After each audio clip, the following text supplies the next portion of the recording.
আল্লাহ তাআলা বলে, বান্দা শোনো, মৃত্যুর যন্ত্রণা সত্য সত্যই আসবে, যেটার থেকে তুমি নিজেকে পলায়ন করছিলে, মরতে তুমি কখনোই চাচ্ছিলে না, কিন্তু এটা শুনে নাও, যে মৃত্যু তুমি কখনোই চাও না, সেই মৃত্যুর যন্ত্রণা তোমার আসবেই আসবে।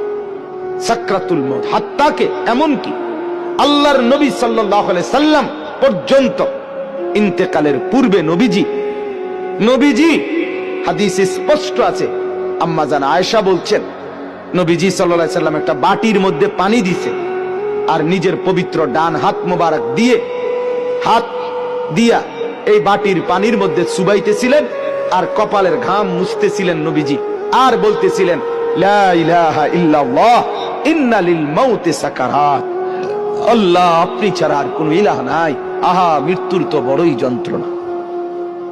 নবীজি বলতেছিলেন, খুদ রাসূল বলতেছে, যার কষ্ট হওয়ার কোনো কারণ নাই, শুধু আল্লাহ তাআলা দেখাচ্ছিলেন, বন্ধু আপনার উম্মতের হালাত কেমন হয়। নবীজি বলতেছিলেন, হায় মৃত্যুর তো বড় যন্ত্রণা। হযরত ফাতেমা রাদিয়াল্লাহু তাআলা আনহা, ওই হাদিসে আছে, ফাতেমা রাদিয়াল্লাহু তাআলা আনহা তখন কাঁদতেছিলেন, নবীজির মেয়ে, আর কাঁদতে কাঁদতে বলতেছিলেন, ওয়া কারাবাহ ইয়া আবাতা, আরবীয় আফসোসের বাক্য, হায় আমার আব্বা, না জানি আপনার কি কষ্ট হচ্ছে। আল্লাহর নবীর সাথে সাথে বলছে, লা ইয়া ফাতেমা, না না ফাতেমা, কষ্ট হচ্ছে না, লাইসা আলা আবিকাল কারব বাদা হাদাল ইয়াউমি আবাদা। সুবহানাল্লাহ।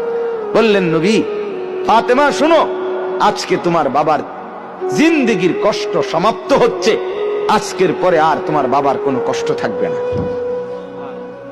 23 বছর আমি দিবা নিশি মেহনত করছি, কষ্ট করছি, কাঁদছি, চোখের পানি ফেলছি, পাথরের আঘাত সয়েছি, পেটে পাথর বেঁধেছি, ক্ষুধার কষ্ট, দান দান শহীদ করেছি, সারা দেহ রক্তাক্ত হয়েছে, আমার অনেক কষ্ট হয়েছে, ঠিক মতো ঘুমাই নাই, ঠিক মতো খানা খাই নাই, ঠিক মতো রাত্রিতে বিশ্রাম করি নাই, বিবিরে সময় দেই নাই, পরিবারকে সময় দেই নাই,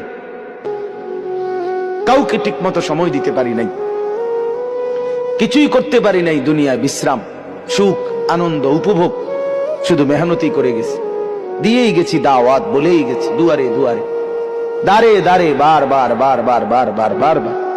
নবীজি সাল্লাল্লাহু আলাইহি সাল্লাম কিতাবের মধ্যে আছে, আরবি কিতাবে তারিখে ইবনে খাল্লিকান, 4000 বার, 4000 বার শুধু আবু জেহেলকে কালেমার দাওয়াত দিয়েছে।